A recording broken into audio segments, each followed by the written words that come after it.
रसीद कटा के श्री काशी प्रसाद जी रुंगटा को दे सकते हैं। राजस्थान गौ कल्याण कलकत्ता की निम्न समिति एक मुट्ठी चारा ₹1 प्रतिदिन के हिसाब से मात्र 365 रुपया दे करके आप गौ रक्षा समिति के एक सदस्य बन सकते हैं। आजीवन सदस्य के लिए रसमाली पत्रिका हर माह वितरित की जाती है, जिसमें मात्र 1000 रुपया कल्याण हेतु गौचारा के लिए लिया जाता है। गौ कल्याण हेतु गौचारा के लिए मात्र 25,000 रुपया में आप 1 ट्रक चारा गौ माता के लिए दे सकते हैं। राजस्थान गौ कल्याण के आजीवन सदस्य के लिए मात्र 1 लाख रुपया रखा गया है। जिन भक्तों ने गौ माता के कल्याण हेतु रसमाली पत्रिका में रसीद कटवाई है, उन दानदाताओं का मैं नाम लेना चाहता हूँ। श्री श्याम सुंदर जी हिसारिया पटना, श्री पीताम्बर लाल जी मित्तल देवरिया, श्री श्याम सुंदर जी शाह गोरखपुर, श्री पवन कुमार जी शाह गोरखपुर, श्री मनोज जी हिसारिया सूरत, श्री श्याम बिहारी जी रुंगटा देवघर, श्री शंकर लाल जी पोद्दार मुजफ्फरपुर, श्री सूरजमल जी पोद्दार मुजफ्फरपुर। और जिन भक्तों को इस पत्रिका का मेंबर बनना हो, श्री काशी प्रसाद जी रुंगटा से संपर्क कर आप इसमें सहयोग दे सकते हैं। श्री राजकुमार जी हिसारिया मुंबई, इन्होंने भी इसमें सदस्य बनने की कामना की है। 25,000 के लिए गौ माता कल्याण हेतु चारा के लिए जिन भक्तों ने अपना दान दिया है, उनका नाम मैं लेना चाहता हूँ। चिरंजीव दीपक कुमार रुंगटा के आदरणीय माता जी श्रीमती अन्नपूर्णा देवी भिलवाड़ा द्वारा, जिन्होंने 25,000 रुपया दे करके गौ कल्याण हेतु बहुत दान किया है। चिरंजीव संजय कुमार मित्तल के पिता श्री पीताम्बर लाल मित्तल देवरिया द्वारा, श्री महावीर प्रसाद जी श्रीमती सरला देवी दिल्ली वाले, अरुण जी पंसारी एवं श्रीमती सुधा देवी दिल्ली से, श्री श्याम जी अग्रवाल नोएडा, इन 5 भक्तों का अभी 25,000 रुपये के लिए अलाउंस हो रहा है। और भी जिन भक्तों की आस्था हो, श्री काशी प्रसाद जी रुंगटा से संपर्क कर अपना रसीद कटा करके दे सकते हैं। 25,000 रुपया श्री राजकुमार जी हिसारिया, जो गौ कल्याण हेतु चारा के लिए इन्होंने 1 ट्रक चारा के लिए दिया है। राजकुमार जी हिसारिया, धन्यवाद। और आज जितने भी अपनी भागवत कथा ज्ञान का जो कैसेट बन रही है, उसका मात्र 650 रुपया में आप कैसेट पूरी भागवत कथा का ले सकते हैं। जो वो भाई साहब उधर सामने बैठे हैं, उनसे आप संपर्क कर सकते हैं। जय राधे। बोले वृंदावन बिहारी लाल की जय। जय श्री राधे, जय जय। हमारा परिचय तो आपने पाया। इस समय करीबन 17,000 गायें हैं हमारे पास बिना दूध वाली, और करीबन 65 गौशालाएँ इस समय चला रहे हैं।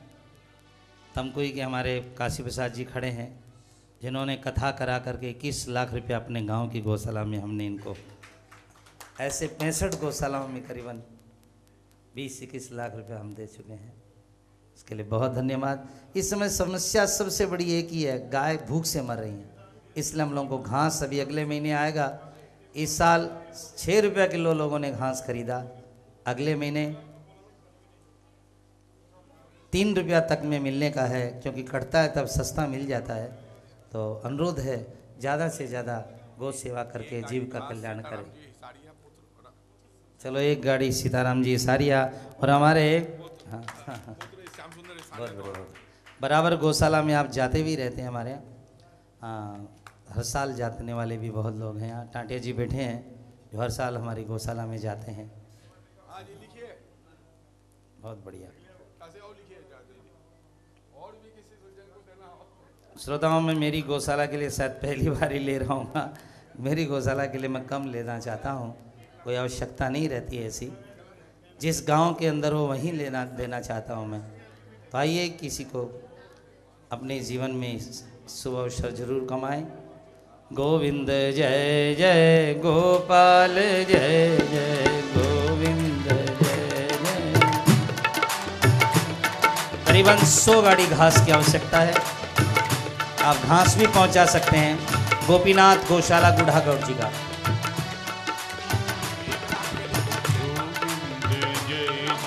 110 सदस्य राजस्थान गो कल्याण में 110 सदस्य 1 लाख के हमारे हैं।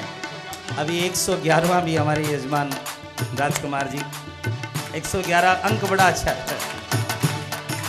गोविंद जय जय गोपाल। आइए राजस्थान के गांव-गांव में गौशालाओं का दर्शन करें।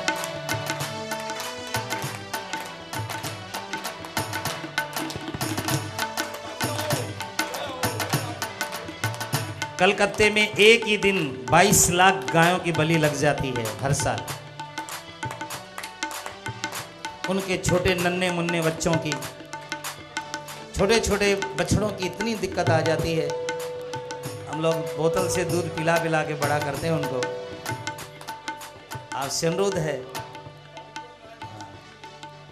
गौ माता की जरूर सेवा करें। गोविंद जय जय गोपाल जय जय गोविंद जय जय गोपाल जय जय राधा रमन हरि गोविंद जय जय राधा रमन हरि गोविंद जय जय श्री राधे जय जय श्री राधे जय जय श्री राधे। पिछले जो लोग किसी भी किसान को जानते हो जो घास दे सकते हैं वो घास भेजे, पैसा बिल्कुल न दे। जो घास भेजने का सामर्थ्य रखते हैं पंजाब के गांव से और घास भेजे। और प्याल व्यास जी का ये 969वां भागवत पुराण कथा है, ये भी बहुत बहुत बधाई। 969 969वां महापुराण भागवत कथा है महाराज श्री का।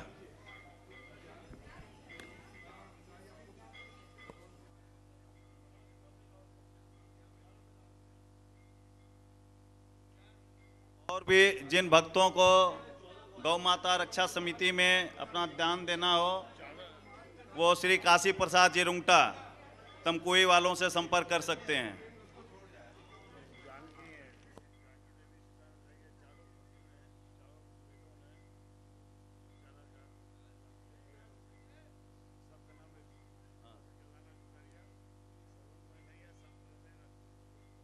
वालों को भगवान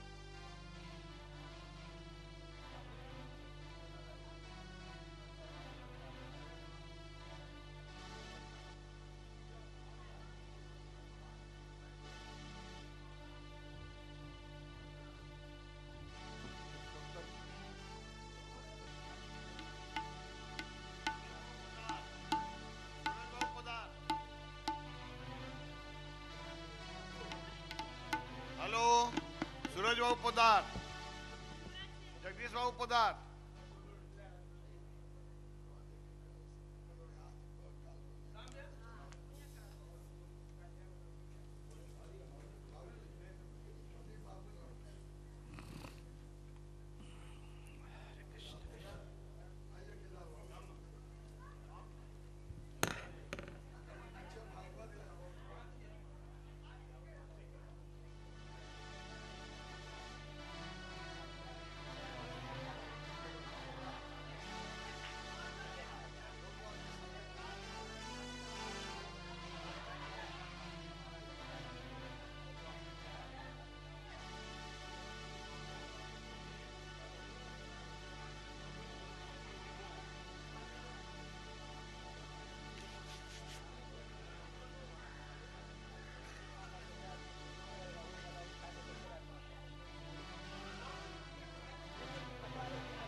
मधुरं मधुरं बदनं मधुरं नयनं मधुरं हसितं मधुरं हृदयं मधुरं गमनं मधुरं मधुराधिपते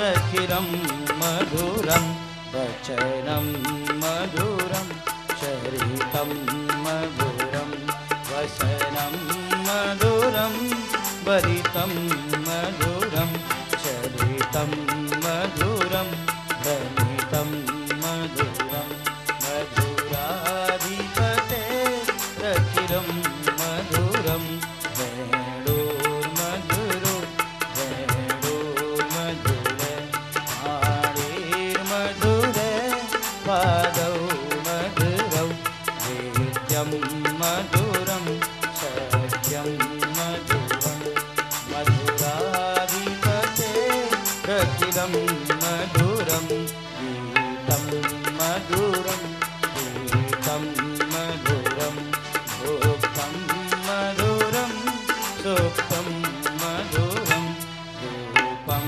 मधुरं तिलकं मधुरं मधुराधिपते अयविनोदं मधुरं करणं मधुरं करणं मधुरं कर्णं मधुरं रमणं मधुरं रमितं मधुरं शमितं मधुरं मधुराधिपते रचिरं मधुरं गुञ्जा मधुरा माला मधुरा यमुना मधुरा वीची मधुरा सलिलं मधुरं कमलं मधुरं मधुराधिपते रचिरं मधुरं गोपी मधुरा लीला मधुरा युक्तं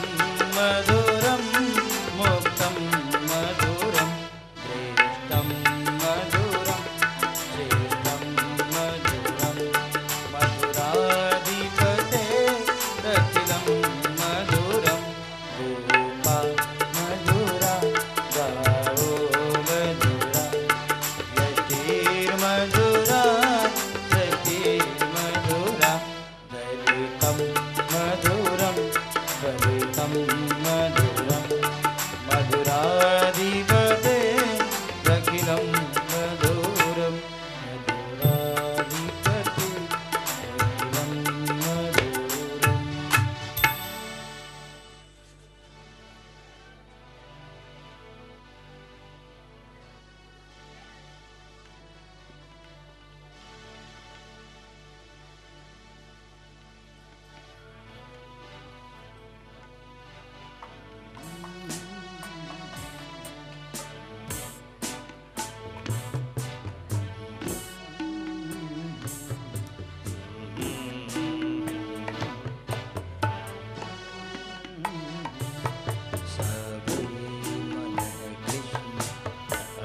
पदारविन्दयो वचांसि वैकुण्ठगुणानुवर्णने करौ हरेर्मन्दिरमार्जनादिषु स्तुतिं चकार शरत्कथोदये स्तुतिं चकार शरत्कथोदये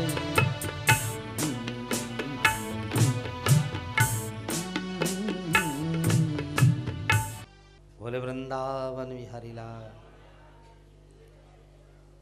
शांत हमारे श्रीमद् भागवत पुराण के दिव्य कथानक प्रसंग में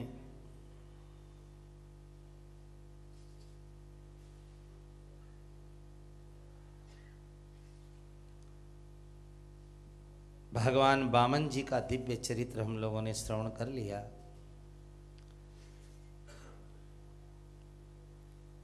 अब 9वें स्कंद की जो हम कथाएं सुन रहे थे वो सुन रहे हैं। अब उन कथाओं में भगवान का सूर्य वंश सबसे बड़ा वंश है।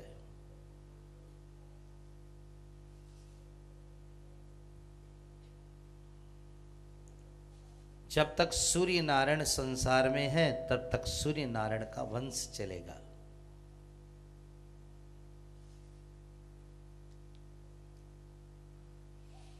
आइए भगवान सूर्य के चरणों में हम प्रणाम करते हैं। वैवस्वत मनु के पहले संतान थे।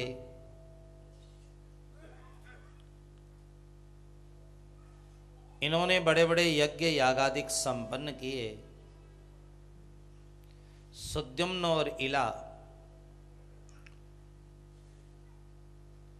ये बड़ा सुंदर प्रसंग श्रीमद् भागवत जी का अपना प्रसंग है।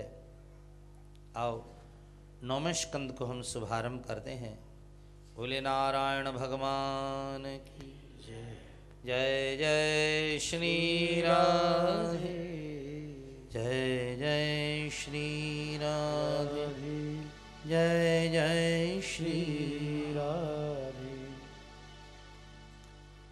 भगवान की नाभि से ब्रह्मा जी का जन्म हुआ। ब्रह्मा जी के मन से मरीचि ऋषि का जन्म हुआ। मानसी पुत्र है ब्रह्मा जी के मरीचि, और मरीचि ऋषि के कश्यप नाम के महात्मा हुए, कश्यप ऋषि। और कश्यप ऋषि की धर्म पत्नी अदिति के गर्भ से सूर्य नारायण का जन्म हुआ। तो सूर्य के वंश को जानना बहुत जरूरी है। भगवान आदि नारायण, नारायण से ब्रह्मा, ब्रह्मा के मान से मरीचि ऋषि, और मरीचि के कश्यप, और कश्यप के अदिति के गर्भ से, दिति के गर्भ से क्या पैदा हुए थे? हिरण्याक्ष और हिरण्यकश्यप। पर अदिति के गर्भ से सूर्य नारायण का जन्म हुआ था। सूर्य नारायण की पत्नी का नाम था संज्ञा।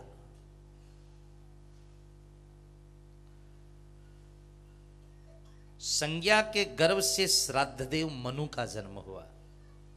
ऐसे सूर्य नारायण की दो पत्नियां हैं, एक का नाम संज्ञा है और दूसरी का नाम छाया। सूर्य चलता है तो छाया भी साके चले। छाया से पहले जब घड़ी नहीं थी, कल हम गए थे तो वो हमारे ठाकुर जी बता रहे थे वो कि पहले घड़ी नहीं थी तो छाया से ही समय का हम लोग पता लगा लेते थे। और हम भी जब गांव में छोटे थे, गांव में घड़ी हुआ ही नहीं करती थी, तो उस समय में एकदम सही समय पता चल जाता था। 12 बजा, 1 बजा, क्योंकि छाया बता देती थी कि इतना बजा है। दीवारों पर जब धूप चढ़ने लग जाती है तो पता चल जाता था शाम हो गई है। तो सूर्य नारायण की पत्नी का नाम क्या है? संज्ञा। दूसरी का नाम है छाया। छाया से एक पुत्र हुआ जिसका नाम हुआ शनिदेव। छाया पुत्र शनि है। और संज्ञा के गर्भ से जो पुत्र पैदा हुए उनका नाम था मनु।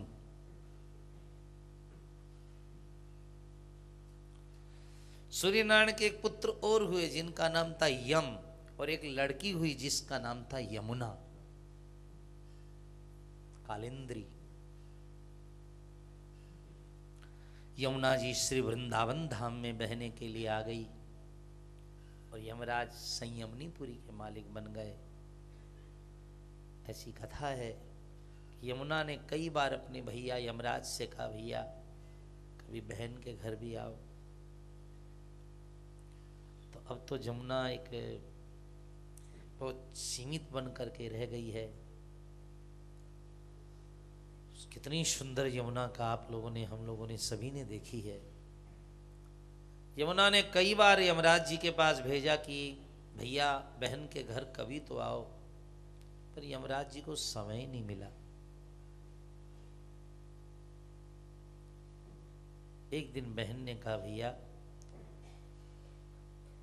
जब से हम लोग अलग हुए तुमने तो कभी हमारी सुध ही नहीं। तो यमराज जी एक दिन समय निकाल करके आए और आकर के अपनी बहन यमुना के किनारे आए और वहाँ यमुना जी ने भोजन कराया।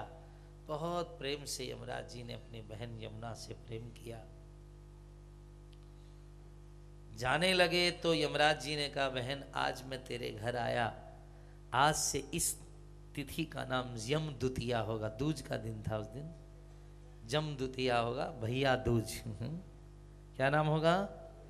भैया दूज। आज के दिन कोई भाई बहन जमुना स्नान करेंगे, जमुना स्नान करेंगे, और जमुना तेरे किनारे पर कोई भाई बहन आएंगे, उनको मैं कभी मेरे यमलोक में नहीं बुलाऊंगा। तो भैया दूज के दिन और कहीं जाने का पुण्य नहीं है, पर वृंदावन में यमुना के किनारे भैया दूज का पुण्य है। आप तो जानते हो, बसंत पंचमी के दिन पत्नी के हाथ से भोजन करने से उम्र बढ़ती है, आंवला नवमी के दिन माँ के हाथ से खाने से उम्र बढ़ती है, और भैया दूज के दिन बहन के हाथ से भोजन कर ले तो अकाल मृत्यु टल जाती है भाई की। हाँ। हाँ। और सदगुरु के हाथ से, संत के हाथ से, महापुरुषों के हाथ से तो आप जब खाएं साहब, तभी हमारा भला हो जाता है।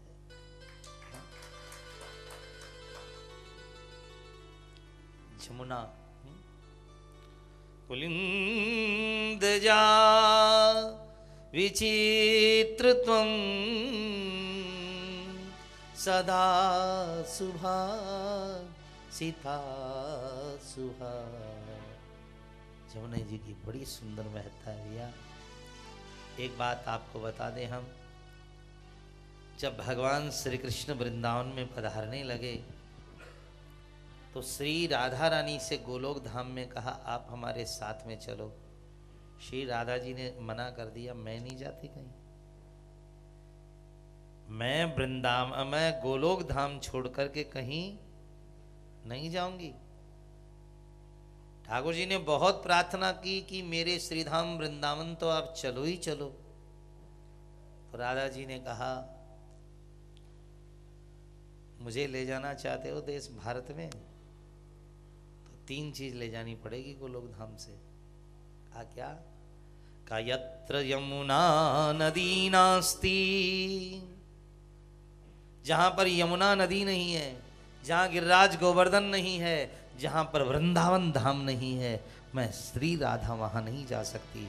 तब भगवान ने गोलोक से 3 चीजों को भेजी। किसको? वृंदावन को, गिरिराज जी को और जमुना जी को। इसलिए 3 चीजें यहाँ की नहीं है, ये 3 चीजें गोलोक धाम से पधारी हुई। सर गिरिराज जी की परिक्रमा करियो, जमुना का जब स्नान था तो ध्यान करियो जमुना का, और वृंदावन का वास करिए। आज भी ब्रजवासी लोग आते हैं, जमुना जमदूत न टारत है, जमुना जमदूत न टारत है। जमुना जल अचुवन करे, और जमुना ही में नाय। जहाँ जहाँ जमुना बहे, तहाँ तहाँ यमुना। जहाँ जहाँ जमुना बहे तहाँ तहाँ जमराज वहाँ नहीं रहते, जहाँ जमुना वहाँ रहनी। वृंदावन धाम को बास भलो, जहाँ पास बहे जमुना पटरानी। जो जन नहाई की ध्यान धरे, बैकुंठ मिले तिनको राजधानी। वेद पुराण बखान करें, संत ऋषि सबके मन मानी। यमुना यमदूतन तारत है, भव तारत है श्री राधिका रानी। जय जय श्री राधे। तो यमुना महारानी भगवान सूर्य नारायण के यम और यमुना का जन्म हुआ, शनिदेव का जन्म हुआ। लेकिन आइए जो हम कथा कहने जा रहे हैं, महाराज श्राद्धदेव मनु का जन्म हुआ।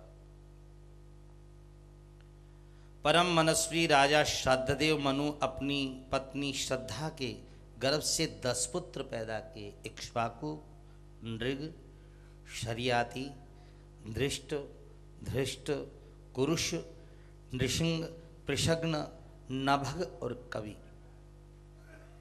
बहुत ध्यान से सुनना है इस वंश को आप लोग। ये वंश परंपरा हमारे पापों को काट देती है। देखो ये सब बेटे बाद में हुए। इक्ष्वाकु, नृग, शरियाती, दृष्ट, धृष्ट, कुरुष आदि बाद में हुए। पहले महाराज मनु संतानहीन थे।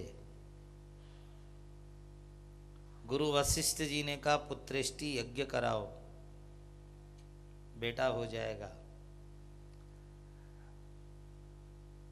उन्होंने बड़ा सुंदर पुत्रेष्टि यज्ञ कराया, पर यज्ञ में रानी ने कहा कि लड़की होनी चाहिए और राजा जी ने कहा लड़का होना चाहिए, क्योंकि राजा मनु चाहते थे मैं अपनी राजगद्दी जल्दी से जल्दी दे करके वन में प्रभु का भजन करने के लिए जाऊं, अपनी गद्दी देके जाऊं। और रानी चाहती थी कि छोरा तो बात ही नहीं पूछे, छोरी आओ तो कम से कम 4 मन की बात तो पूछे, माँ खाई कि नहीं खाई, माँ कैसी हो। हाँ?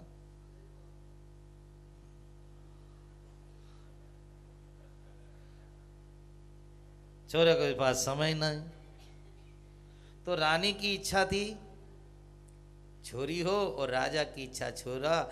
लेकिन रानी ने ब्राह्मणों को बहुत खुश किया दक्षिणा देके, तो ब्राह्मणों ने लड़की के नाम से हवन किया और राजा मनु के घर में लड़की हुई। इला नाम था उसका। बहुत विदुषी थी, विद्वान। जब वशिष्ठ ऋषि और यज्ञ नहीं कराए और महाराज मनु का यज्ञ कराने के लिए कोई पुरोहित नहीं था, तब इला ने कहा पिताजी मैं यज्ञ कराऊंगी, और इतनी विद्वान थी उसने पिता का यज्ञ करवाया। तो लड़कियां भी यज्ञ करा सकती है, विदुषी हो तो क्या बात है। अब तो हवाई जहाज चलाती हैं।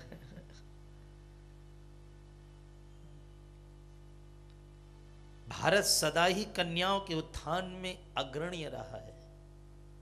भारत वो नहीं है कि लड़कियों को पुरुषों के समान अधिकार मिलना चाहिए, इस बात में भारत विश्वास नहीं करता है। भारत का विश्वास है कन्याओं को पुरुषों से ज्यादा अधिकार मिलना चाहिए। हाँ, बराबर वाले में भारत बड़ा अधिकार मिले। लेकिन क्या हुआ, राजा मनु अड़ गए कि गुरुजी मैंने तो पुत्रेष्टि यज्ञ कराया लड़के के लिए और हो गई लड़की, तो इसको वापस लड़का बनाओ। वशिष्ठ जी उस जमाने के विज्ञानी थे, ज्ञानम विज्ञान सहितम। जब राजा जी ने बहुत कहा तो उन्होंने अपनी शक्ति से उस लड़की को लड़का बना दिया। हो सकता है कोई अब डॉक्टर ऐसे ऑपरेशन करने लग जाए कि लड़की लड़का होने लग जाए और लड़का हो सकता है हो जाए, क्योंकि अंग परिवर्तन हो सकता है। लेकिन भैया जहां बेदर्द हाकिम हो वहां फरियाद क्या करना। वो लड़का एक दिन अपने दोस्तों के साथ जंगल में हिमालय में ऐसी जगह शिकार खेलने गया जहां घोड़ा बन गया घोड़ी और सारे दोस्त बन गए लड़की और खुद भी बन गया लड़की। ऐसी हिमालय में क्या जगह है? का हिमालय के अंदर ऐसी जगह है, पहले भगवान शंकर पार्वती वहां रहा करते थे। एक बार पार्वती जी स्नान कर रही थी और 7 ऋषि आ गए।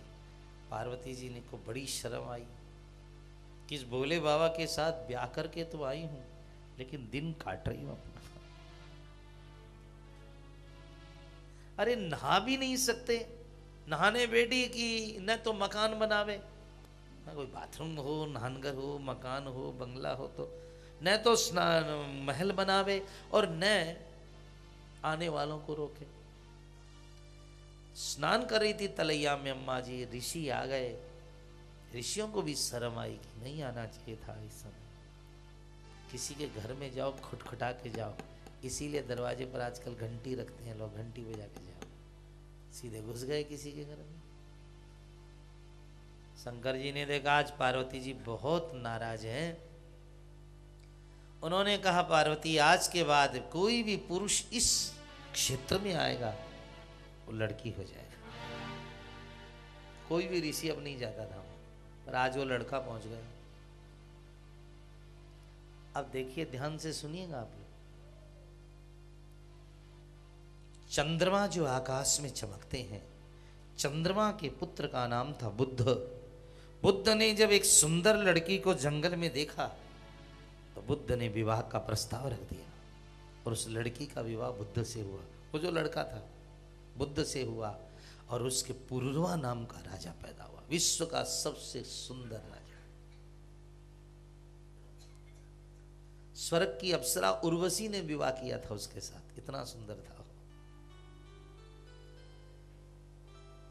तो यहां से कौन सा वंश चला? चंद्रवंश हो गया। लेकिन सतयुग की उम्र 1,00,000 साल की थी। त्रेता में एक बिंदी हट गई थी तो कितनी थी? 10,000। द्वापर में फिर एक बिंदी हट गई थी तो 1,000। और कलयुग में फिर एक बिंदी हट गई तो अब लगता है एक बिंदी और भगवान नहीं हटा दे, ये तो गड़बड़ हो जाएगा ना सारा।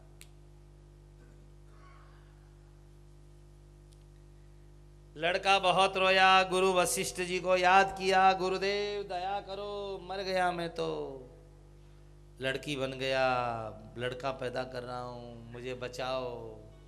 तो वशिष्ठ जी ने आकर के हर हर महादेव, हर हर महादेव, हर हर महादेव, हर हर महादेव। और महाराज भगवान शंकर प्रकट हुए। बोलिए वशिष्ठ जी क्या वरदान दे? तो वशिष्ठ जी ने कहा मेरे यजमान को वापस लड़का बनाइए। भोलेनाथ ने कहा मैं उस जगह को शाप दे चुका हूँ इसलिए लड़का तो नहीं बना सकता, पर तुम्हारे यजमान को एक वरदान दे देता हूँ, ये 1 महीना लड़का रहेगा और 1 महीना लड़की रहेगा। वाह रे मेरे भोलेनाथ, कह के चल दिए वो तो। अब उस छोकरे की क्या हालत, अब 1 महीना तो लड़की का कपड़ा सिलवाओ, सलवार कमीज सिलाओ, और 1 महीना क्या हालत। अब वो लड़का आया घर, 1 महीने जब वो लड़की रहता तब तो मकान में घर में रहता, और लड़का रहता तो गद्दी पर बैठता। अंत में बेचारा दुखी हो गया अपनी जिंदगी से, कभी छोरा कभी छोरी, कभी छोरा कभी छोरी। अंत में उसने अपने गुरु वशिष्ठ से पूछा, गुरुदेव ये बीमारी सदाई लगी रहेगी कि इसकी कोई दवाई भी है? तो वशिष्ठ जी ने कहा बेटा, अब फिर देव भागवत की कथा आ जाती है, जो अब तेरी जिंदगी कोई संवार नहीं सकता है, केवल एक संभाल सकती है, परम्बा भगवती माँ की आराधना कर। तब उसने वहाँ देवी भागवत में लिखा है कि उसने दुर्गा माँ की देवी भागवत सुनी तो सदा के लिए लड़का बन गया।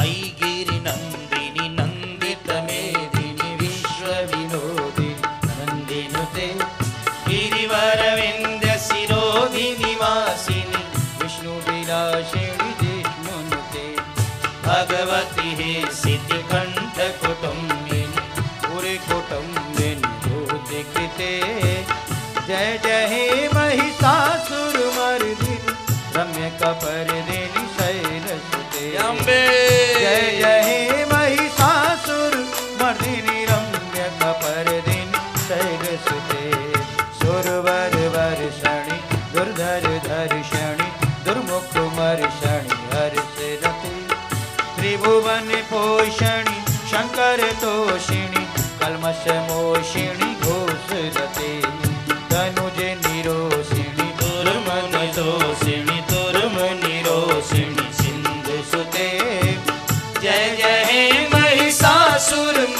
वासिनी रम्य कपर्दिनी शैलसुते जय जय हे महिषासुर मर्दिनी रम्य कपर्दिनी शैल अम्बे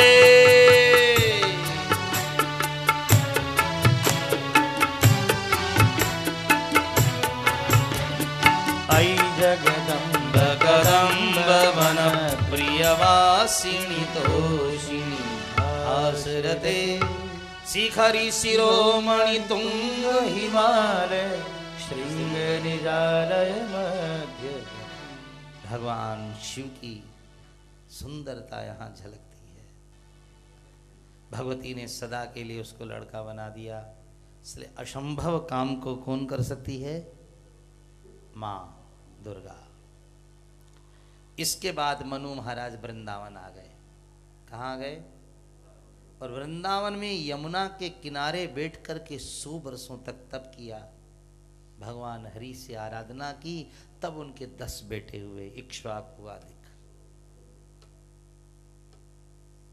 इन लड़कों के अंदर एक लड़के का नाम था प्रशग्न। प्रशग्न। इन कथाओं को सुनने से भगवान कृपा करते हैं। इन कथाओं के बिना कृष्ण जन्म कैसे होगा? सुनिए, प्रेम से सुनिए। एक लड़के का नाम है प्रशग्न। उसने गुरु वशिष्ठ जी से प्रार्थना की, आप मुझे ब्रह्म विद्या दीजिए। गुरु जी ने 1000 गाय दे दी। कितनी गाय दी? 1000 गाय दे दी और कहा, ये जब 10,000 हो जाए आ जाना, तुम्हें ब्रह्म विद्या दे देंगे। अब देखो, पहले के गुरु किस तरह से शिक्षा लेते हैं। अब वो प्रशग्न जो है वो गाय चराने के लिए वन में चला गया। 1000 गाय। अब 1000 गाय बछड़ा दे, बछड़ी दे, फिर उन्हें बछड़ी दे, कब 10,000 होंगे?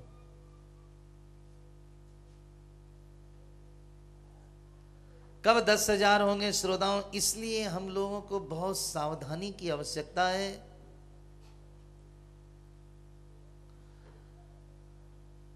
एक दिन की बात है मेरे श्रोताओं, प्रशग्न गाय चरा रहा था और रात का समय था, जोरदार बिजली कड़की और भयानक पानी बरस गया।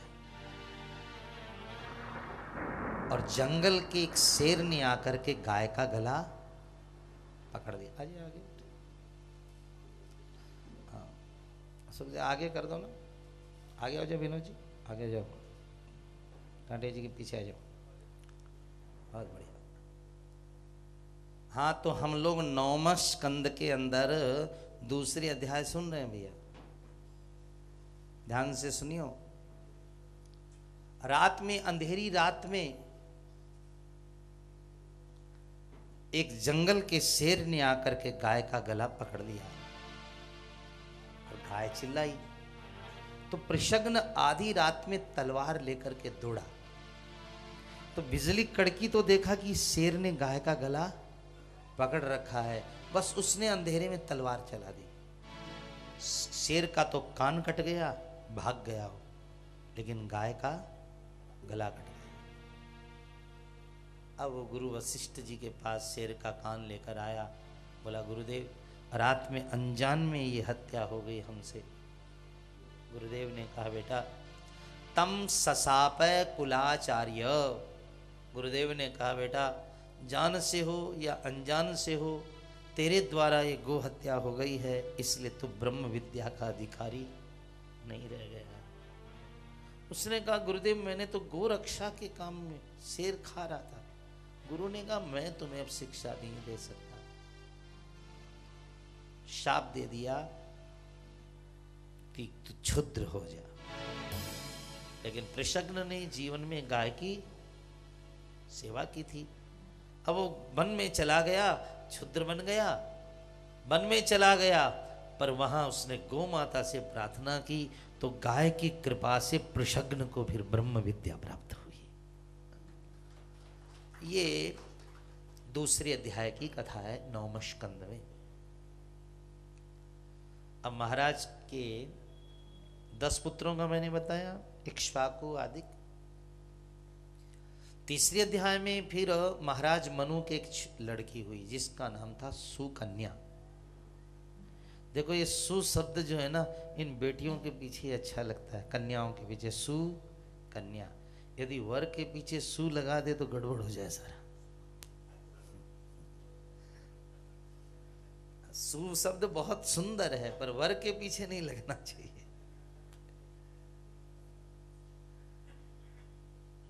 एक बार महाराज श्राद्धदेव मनु अपनी पूरी प्रजा के साथ में वन विहार करने के लिए वन में गए। सुकन्या भी अपनी सहेलियों के साथ वन घूमने के लिए गई हैं और वहां पर उन्होंने एक मिट्टी का ढेर देखा जिसमें कोई चीज चमक रही थी। सुकन्या ने देखा, देख करके सुकन्या ने कुतूहलवश एक लकड़ी उठाई और दोनों को तोड़ दिया। उसने खून की धार निकली। कहते मिट्टी के ढेर में च्यवन नाम के महात्मा बैठ करके तप किया करते थे। च्यवन ऋषि मां दुर्गा के उपासक थे। उन्होंने मां भगवती से प्रार्थना की, मां मैं मिट्टी का घर बनाकर अंदर बैठकर तप करता था, मेरी आंखें फोड़ डाली गई, दया करो मां। और भगवती का प्रकोप ऐसा हुआ कि राजा के हजारों सैनिकों के पेट में भयानक दर्द हो गया। हाथी, घोड़े, राजा, रानी, भयानक दर्द हो गया। राजा ने कहा, रे भैया, सबके एक साथ में दर्द होना बताता है कि हमने किसी का अपमान किया है। किसने किसी का अपमान तो नहीं किया, क्योंकि आज इतना भयानक दर्द हो रहा कि सब मर जाएंगे हम लोग। सुकन्या ने कहा, पिताजी मैंने कोई चमकती चीज तोड़ी जरूर थी, क्या था बताने, अनजान में हुआ। पिताजी वहां गए, मिट्टी का ढेर हटाया तो भैया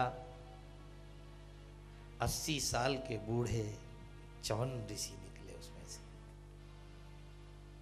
आराधना करते हैं बड़े बड़े महात्मा लोग। अब मिट्टी के ढेर में बैठे थे तो शरीर के चमड़े को दीमक भी खा गई थी। उनका कोई न तो सुंदरता थी न और थी, लेकिन उनका चेहरा तप के कारण चमक रहा था। राजा ने चरणों में प्रणाम किया, महाराज शाप मत दीजिएगा। कहा, शाप तो नहीं देंगे राजन, लेकिन इस बूढ़े का ऐसे बुढ़ापा कटना मुश्किल है, फिर कोई आंख छीन ले तो। दुनिया में वो गरीब नहीं होता है जिसके पास झोपड़ा नहीं है, जिसके पास पैसा नहीं है। दुनिया में सबसे गरीब अंधा होता है महाराज, जिसकी भगवान ने आंख छीन ली है। मैं तो आपको कहता हूं, कोई अंधा दिख जाए, जो आपकी श्रद्धा 1000-2000 देना उसको, क्योंकि दुनिया का सबसे गरीब व्यक्ति होता है अंधा। भगवान ने सूरज दिए, चांद दिए, पर उसके लिए सब छीन लिए। राजा ने कहा, मैं नौकर चाकर सेवक रख दूंगा 1000 आपके, बहुत सेवा करेंगे। नौकर चाकर सेवा कर सकते हैं महाराज, पर प्रेम तो नहीं दे सकते। जब तक आप सही निर्णय नहीं करोगे, आपकी प्रजा का, आपका पेट दर्द ठीक नहीं होगा। अब तो राजा ने क्या निर्णय करे। अंत में सुकन्या ने कहा, पिताजी आप निर्णय करने में सकपका रहे हैं, मैं निर्णय करती हूं। मैंने महाराज की आंखें फोड़ी है, इसलिए महाराज का बुढ़ापा काटने के लिए मुझे दिया जाए। बाप ने कहा, बेटी तू 16 साल की युवा, एक बूढ़ा, बाबा सजा तो सजा ही होती है। मैं अपनी गलती स्वीकार करती हूं। देखो, जो गलती करता है उसका नाम मनुष्य है, और जो गलती सुधार लेता है उसका नाम देवता है, और जो फिर नहीं करे उसका नाम संत है। फिर नहीं करे। सुकन्या ने च्यवन ऋषि से विवाह किया। बाप ने बहुत मना किया, जवानी बड़ी उच्छृंखल होती है, इसमें कोई सच्चा। सुकन्या ने कहा, बाप जी मैं सब देख लूंगी। और सुकन्या ने इतनी सेवा की, इतनी सेवा की। पिता को विदा करने के बाद उसने बूढ़े च्यवन ऋषि को स्नान कराने से लेकर के भोजन कराने तक पूरा काम कर दी। 12 साल तक जंगल से लकड़ियां लेकर के आती, रोज फल लेकर के आती। च्यवन ऋषि भी बड़े ज्ञानी विद्वान पंडित थे। वो दिन भर यज्ञ करते, सायंकाल पत्नी को तरह तरह की राम कथा, कृष्ण कथा, शिव कथा, खूब कथाएं सुनाया करते थे। 12 वर्ष बीत गए। कहना बहुत सरल है साहब, सुकन्या की कभी सिकन नहीं आई। महाराज को क्रोध भी आ जाता था, आवेश भी आ जाता था, पर वो सेवा करती रही। सेवा धर्म में नारी सबसे ऊपर है। च्यवन ऋषि भगवती मां के उपासक थे। और आइए एक दिन की घटना। या देवी सर्वभूतेषु बुद्धि रूपेण संस्थिता नमस्तस्यै नमस्तस्यै नमस्तस्यै नमो नमः। एक बार स्वर्ग के वैद्य अश्विनी कुमार जंगल में दवाई खोजते हुए आए थे। उनकी नजर सुकन्या पर पड़ी, इतनी सुंदर। उन्होंने झट आकर के रास्ता रोका। शशिमुखी त्वमतीव सुकोमला फल जलाभरणम तव नोचितम। ए शशिमुखी, तेरे कोमल कोमल कमल जैसे चरण हैं और इस जंगल में कांटों पर चलती है। कौन है तुम? उसने सारा परिचय दिया, मैं च्यवन ऋषि की पत्नी, मनु महाराज की बेटी। तो अश्विनी कुमारों ने माया दिखाई। अहम चैतरथे नंदने बने च। चित्रत वन में, नंदन वन में स्वर्ग की हजारों देव दासियां दिखाई दी, बड़े बड़े सोने के महल दिखाई दिए। छोड़ दे इस बूढ़े ऋषि को, हमारे साथ चल। क्या अपनी जवानी बर्बाद कर रही है? सोना, हीरे, गाड़ी, घोड़े हजारों उसने दिखाए। छोड़ दे इसको। तो पानी भरने लायक है, तेरे नीचे 1000 दासियां रहे। इतनी सुंदरता पा करके एक ऋषि के चक्कर में पड़ के क्यों अपना जीवन बर्बाद कर रही है? छोड़ दे इस ऋषि को, हम तुम्हें स्वर्ग की महारानी बना करके रखेंगे। इतना सुन करके सुकन्या ने कहा, देवताओं, ऊंच निवास नीच करतूती, रहते बहुत ऊंचे हो पर काम बहुत छोटा कर रहे हो। मेरा पति वृद्धो निर्धनो वापी, बूढ़ा है, निर्धन है, जो भी है पति, स्त्री भी न हंतव्यो, स्त्री का भाग्य होता है पति, उसकी कर्म के अनुसार पति मिलता है। वह बूढ़ा है, जवान है, रोगी है, निर्धन है, ये उसको भाग्य भोगना पड़ेगा उसको। मैंने अपने काम, मैं आपको शाप दूं उसके पहले आप यहां से चले जाइए। अब तो अश्विनी कुमार घबरा गए। बोले सुकन्या, शाप मत देना, जो चाहो सो वरदान देते हैं हम आपको। महाराज जी, जो चाहे सो वरदान देते हैं। और नारायण, सुकन्या ने सारी बात च्यवन ऋषि से बता दी। च्यवन ऋषि ने कहा, और क्या चाहिए? 2 आंखें दिला दो मुझे और मेरे जवान बना दो मुझे। अश्विनी कुमारों ने कहा, सुकन्या, तुम्हारे पतिव्रत धर्म से हम खुश होकर के तुम्हारे पति को जवान, आज तक दुनिया में बुढ़ापे से कोई जवान नहीं हुआ, लेकिन हम जवान बना देते हैं और आंखें दे देते हैं। उन्होंने यज्ञ किया, दवाई बनाई, खिलाई, और उसके बाद में महाराज जवान हो गए। जितनी बड़ी सुकन्या उतनी बड़ी वो हो गए। महाराज बुढ़ापे से जवानी आ गई। ये क्यों हो गया?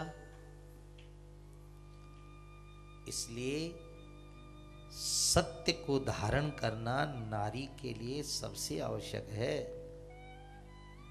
यमराज के मुंह से पति को सत्य ही लौटा सकता है।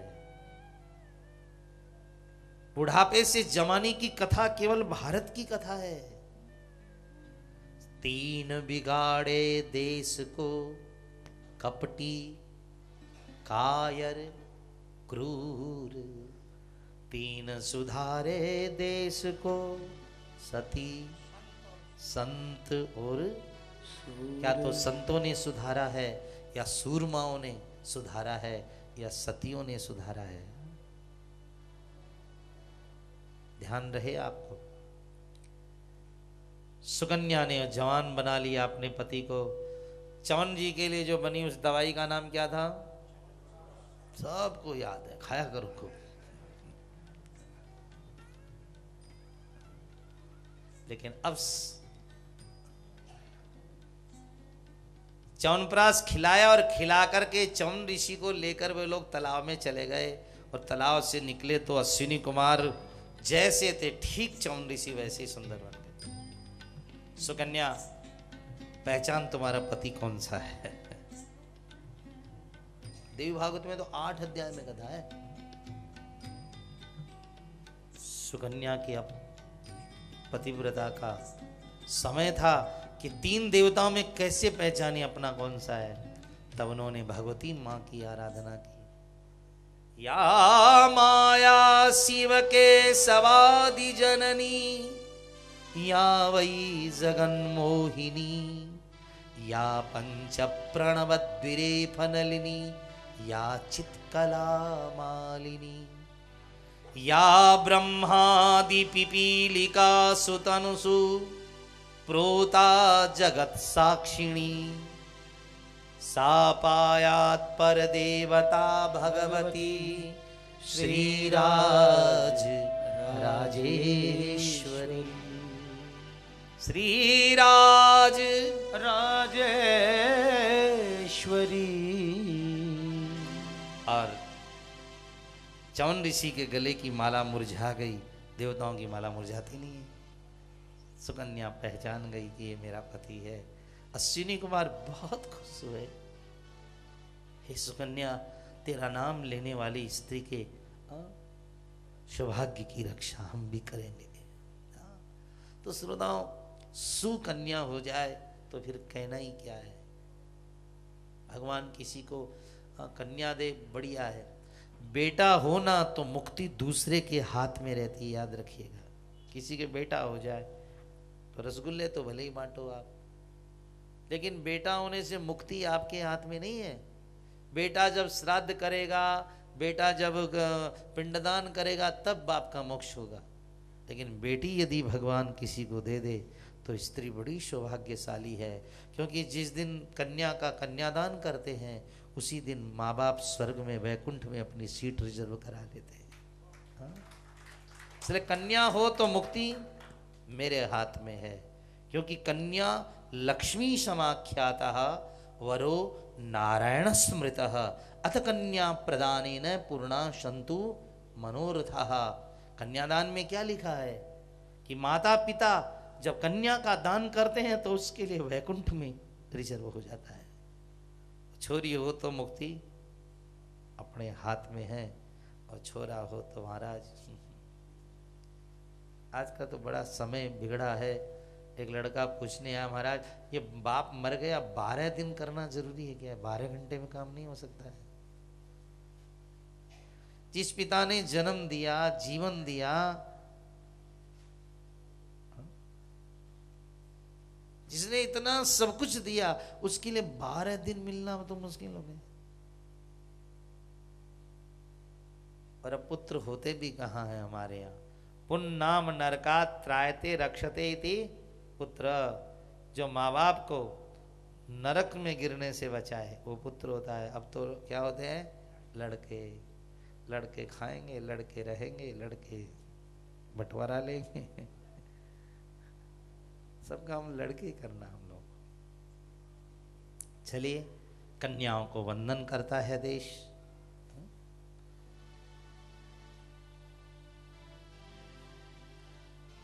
इस तरह सुकन्या का चरित्र हम लोगों ने सुना। इसको सुनने से भागवत में महात्म लिखा है कि स्त्रियां सुख की प्राप्ति करती है।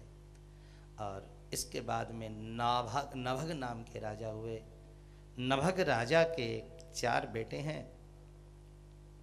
नभग राजा 4 पुत्रों का पिता है। छोटा ही छोटा बेटा काशी पढ़ने गया है और 3 भाई घर में। नौम स्कंद की कथा जरूर पढ़ो। नौम स्कंद का क्या नाम है भागवत जी में? रोज बता रहा हूं आप लोगों को, ईशानु कथा। अष्टम स्कंद का नाम क्या है? मनवंतर कथा। 10वें स्कंद का नाम मन निरोध। 11वें स्कंद का नाम मुक्ति और 12वें स्कंद का नाम आश्रय। ईश्वर की कथाएं हमें बहुत जरूरी। इतनी कथाएं आप जो आज सुन रहे इतनी थोड़ी सुन रहे हैं रोज। आज कथाओं पे कथा, कथाओं पे कथा आ रही है। अब चौथी अध्याय कहेंगे हम, क्योंकि हम पूरी भागवती कहनी है हमें। तो चौथी अध्याय में क्या है? अब आगे चल के राजा नभग हुए तो 4 बेटे। छोटा बेटा काशी पढ़ने गया। 3 बच्चों ने कहा पिताजी हमारा बंटवारा कर दीजिए। बाप ने कहा चौथा आ जाए। कहा चौथा आता रहेगा, बंटवारा पहले करो। बाप ने बहुत मना किया कि पढ़ने गया रे भाई, आ जाता है। वो बोले नहीं। जबरदस्ती बाप से बंटवारा कर लिया। बाप ने कहा चौथे का हिस्सा का आए तब हमारे पास भेज देना। ठीक है। जब चौथा 12 साल काशी पढ़ करके धर आया गांव में। अयोध्या की बात है ये, राम जी के पूर्वज हैं ये लोग। जब पढ़कर आया, माँ बाप से बोले माँ बाप जी मेरा हिस्सा तुम्हारे भाइयों से पूछो। और भाइयों ने कहा ये बूढ़े माँ बाप तुम्हारे हिस्से में है। भागवत की कथाओं को किससे मत बनाओ। गप्पों और केवल ऐसी बातें करके भागवत कथा को मत बिगाड़ो। क्या सुंदर कथा है। देखो लड़का काशी पढ़कर आया था। उसने काशी में पढ़ा था पिता धर्मः पिता कर्म पिता ही परमम मातृदेवो भव।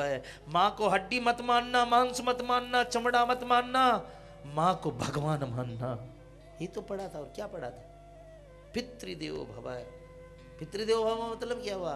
बाप हड्डी नहीं है, मांस नहीं है, चमड़ा नहीं है, बाप साक्षात भगवान है।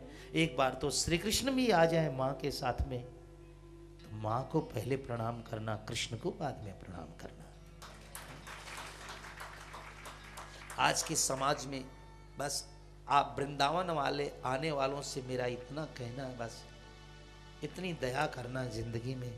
अपने बूढ़े माँ बाप को वृद्ध आश्रम में मत भेज देना। बस आप लोग मत भेज देना, बाकी लोगों को देख लेंगे। सीप से मोती बना, सीप से मोती बना, मोती से नगीना निकला। इत्र से बढ़ के मेरी माँ का पसीना निकला।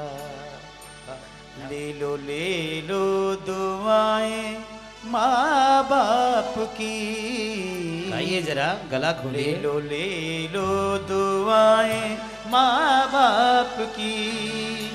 सर से उतरेगी गठरी पाप की। ले लो दुआएं माँ बाप की। ओ ले लो दुआएं माँ बाप की। बेटा नाहक सुबह से शाम तक माँ की सेवा करता, बाप की सेवा करता, रहने को झोपड़ा। जमीन नहीं थी कि अनाज हो जाए, व्यापार नहीं था कि रोटी आ जाए। अब रोटी कहां से लाए वो? और बूढ़े माँ बाप इतने थे कि देश परदेश जा नहीं सकता था। आखिरी में उसने आपत धर्म चुन लिया, भीख मांगने लगा। ये आपत धर्म है। क्षत्रिय को नहीं मांगना चाहिए, लेकिन माँ बाप की सेवा करने के लिए त्याग दिया उसने अपने धर्म को। मात पिता की सेवा करना फर्ज तो है, एहसान नहीं। फर्ज है इनका तेरे ऊपर, भिक्षा या कोई दान नहीं। घड़ी आए ना फिर संताप की, ले लो दुआएं माँ बाप की, ले लो दुआएं माँ बाप की।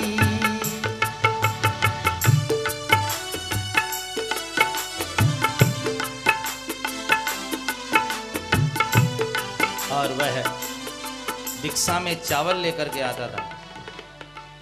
चावल तो माँ बाप को खिला देता था और मांड खुद पी लेता था।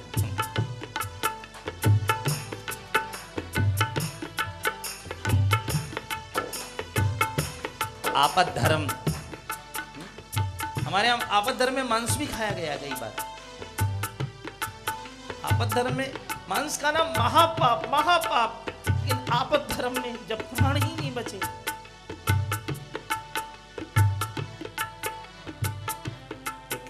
चांडाल के घर में से एक ऋषि अन्न चुरा के खा रहा था।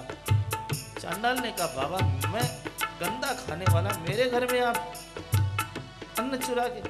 उन्होंने कहा, मुझे प्राण रक्षा करनी है, मैं एक यज्ञ कर रहा हूँ तो प्राण रक्षा करनी जरूरी है, क्योंकि यदि मैं जिंदा नहीं रहा तो मेरे 7 दिन का यज्ञ अधूरा रह जाएगा। तेरे अन्न को खाया हूं वो शुद्धि कर लूंगा मैं, प्राण बचाने के लिए खाना जरूरी है। आपद धर्म बोलते हैं इसको।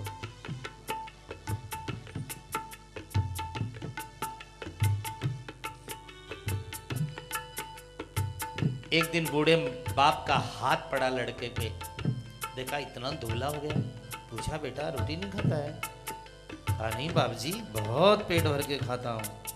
पर बाप तो बाप हुआ, बाप ने छूते ही जान गए लड़का इतना दुबला हो गया।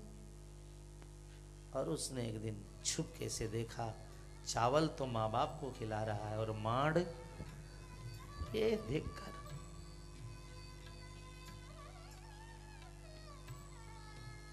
बाप बहुत रोया। अच्छा, ऐसे बुढ़ापे में माँ बाप को क्या करना चाहिए? कोई बूढ़ा माँ बाप असमर्थ है लेकिन अपने बेटे के लिए कुछ करना चाहता है, तो भागवत ने बताया क्या करना चाहिए। बूढ़े बाप ने काम किया, उसने भगवान शिव से प्रार्थना की, भोलेनाथ कोई दूध चढ़ाता है, कोई मैं आपके ऊपर आंसू चढ़ाता हूं। बाप बहुत रोया। पर आप तो जानते हैं कण कण शंकर होता है। बाप रोया और उसने भगवान शिव की मूर्ति पर आंसू चढ़ाए। इतना रोया कि प्रभु अब आप ही मेरे बेटे को देखें। बूढ़े माता पिता का कर्तव्य है ईश्वर से अपने पुत्र के लिए प्रार्थना कर दे कि माँ बाप कि ये मेरा बेटा लायक है पर तकलीफ पा रहा है, ईश्वर साथ दे। ईश्वर को साथ देना पड़ेगा, क्योंकि माँ बाप की दुआओं में ईश्वर को आना पड़ता है। अब हुआ क्या जानते हो? रात में भगवान शंकर ने सपना दिया, बहुत सुंदर सपना दिया कि तेरे बेटे को कह उत्तर दिशा में जाए, उत्तर दिशा में चला जाए। वहां पर विश्व देवता नाम के, क्या नाम? विश्व देवता नाम के बड़े बड़े देवता, लाखों देवता हैं विश्व देवता नाम के। वो एक 100 वर्ष का यज्ञ कर रहे हैं उत्तर दिशा में, और कल उस यज्ञ की पूर्णाहुति है। मेरा आशीर्वाद है विश्व देवता अंतिम मंत्र भूल जाएंगे और तेरा काशी पढ़ा हुआ बेटा मंत्र बोलेगा तो तेरा काम हो जाएगा। देखो भाई, भगवान जब दिलाना चाहता है ना किसी को, कलम आपके पास में है, कागज आपके पास में है, वो मालिक थोड़ी सी अक्ल दे दे तो हम ऐसे लेख लिख सकते हैं कि करोड़ों कमा सकते हैं।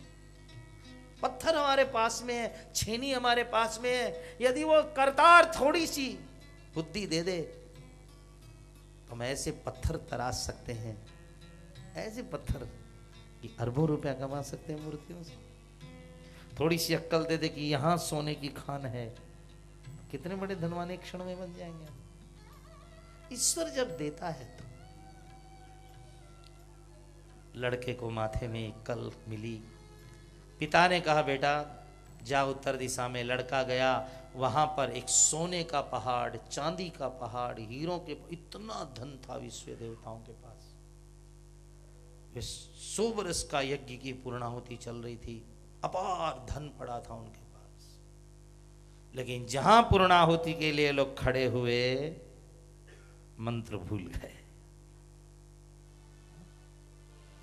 सारे विश्व देवता घबरा गए और रोने लगे, भैया हमारे 100 वर्ष की तपस्या की हुई बेकार चली गई। आज अग्निदेव प्रकट होकर के दर्शन दे कि हमें अग्नि लोग देने वाले थे, लेकिन आज हम बर्बाद हो गए।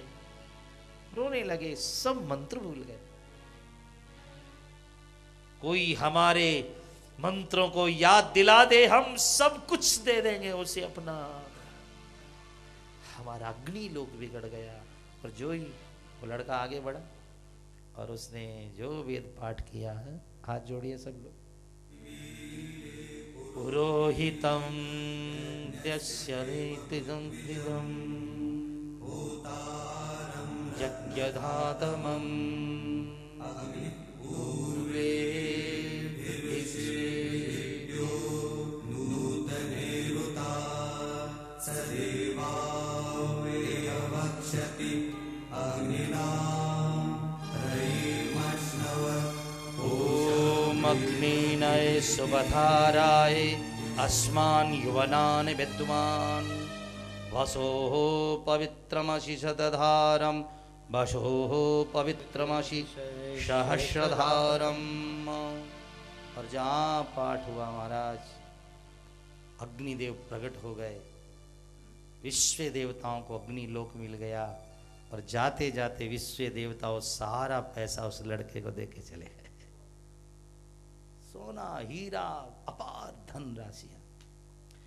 अब लड़के ने देखा इतना हीरा मोती कैसे ले चले घर, तो उसने हजारों बैलगाड़ी, ऊंट गाड़ी, घोड़ा गाड़ी जो उनकी थी उनको जोतने लगा। और जो ही वो हीरा भरने लगा, उसी समय में काले रंग का कृष्ण पुरुष प्रकट हो गया, जिनकी भयानक आंखें लाल थी। डिम डिम डिम भम भम भुल्लार शब्दम वसति फणपतिर्जायते यस्य कंठे डिम डिम डिम्ना त्रिडिंडम बलयति डमरु यस्य पाणावकंपम तिंदा तिंदा तिकिंदा धिगद धिगदगिर गीयते व्योमवाग्वी कल्पान्ते तांडवी सकल भयहरो भैरवो भयंकर काला त्रिशूल शरीर, धरती लेकर आकाश तक शरीर, भयंकर आंखें, त्रिशूल लेकर खड़ा था। खबरदार, धन के हाथ लगाया तो खबरदार, तुम्हें पता नहीं यज्ञ से बचा हुआ धन मेरा होता है। अब लड़के की तो हालत खराब हो गई, इतना भयानक चेहरा। तुम्हें विश्वास न हो, अपने पिता से जाके पूछ लो, यज्ञ का बचा हुआ धन मेरा है। लड़का गया, पिताजी काम तो हो गया, और एक काले रंग का पुरुष त्रिशूल लेकर वहां, बाप ने कहा यज्ञ का बचा हुआ धन भगवान शंकर का होता है, वो तो भोलेनाथ है बेटा, कल शिवरात्रि का दिन भी है, भोलेनाथ है बेटा वो तो। जा भगवान शंकर से कह दे हम माड़ पी के रह जाएंगे, पर आपका हक है तो नहीं लेंगे। लड़के ने जाकर कह दिया, भोलेनाथ हम माड़ पी के रह जाएंगे, हक नहीं लेंगे, आपका तो आप रखिए। उसी समय भगवान का क्रपूर गौरम करुणावतारम सुंदर रूप पैदा हुआ। लड़के के सिर पर हाथ रखा, जा विश्व का चक्रवर्ती सम्राट बनेगा। माँ बाप की सेवा करने वाले, तेरे घर में जो पुत्र होगा उसकी सुदर्शन चक्र लेकर के भगवान नारायण रक्षा करेंगे खुद। बेटा भी दे दिया, नाभाग चक्रवर्ती सम्राट बना। शंकर भगवान ने कहा, बेटा हजारों मन दूध चढ़ाओ, हजारों मन घी चढ़ाओ, मैं खुश नहीं होता। मैं तो तीन ही चीजों से प्रसन्न होता हूं बेटा, सत्यम सच की राह हो, शिवम कल्याण का मार्ग हो, और जीवन में सुंदरता हो। सत्यम शिवम सुंदरम। शिवरात्रि है, सत्यम सुनाएंगे शिव की कथा। सुंदर। ये कथा को विशेष पढ़ना है तो आप शिव पुराण में पढ़िएगा।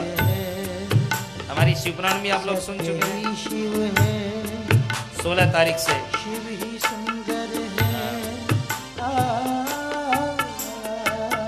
सीतामढ़ी में शिव पुराण होने वाला है। सत्यम शिवम सुंदरम सत्यम शिवम सुंदरम। राम अवध में, काशी में शिव, कान्हा वृंदावन में। दया करो प्रभु एक बने हम, हर घर के आंगन में। श्री राधा मोहन शरणम सत्यम शिवम सुंदरम। सत्यम शिवम।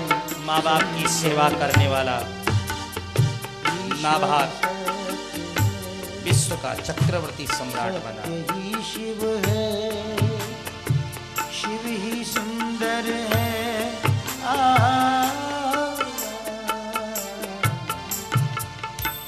इसलिए ये सेवा विश्व की सबसे बड़ी सेवा है। कन्या का सौभाग्य होता है, लड़के को तो एक ही माँ बाप मिले फिर तो वो अपने घर में बसे, पर कन्या गोत्र बदल कर 2 माता पिता प्राप्त करती है, सास और ससुर, जिसके कारण वह 2 कुलों को तारती है।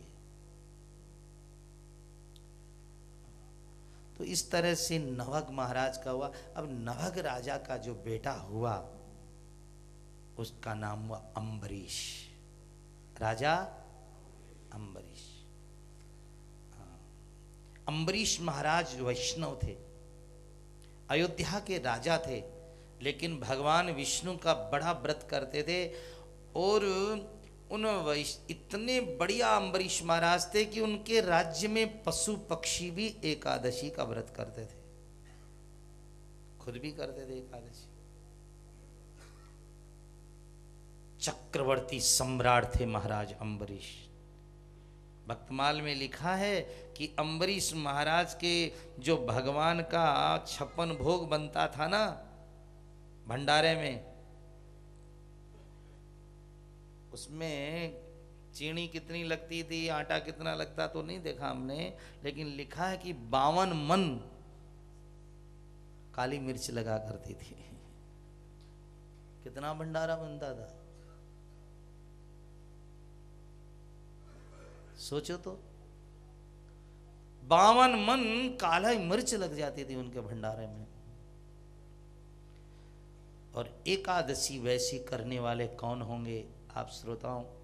बड़े भाग हैं हम लोगों का, आज हम लोग वृंदावन आए हैं।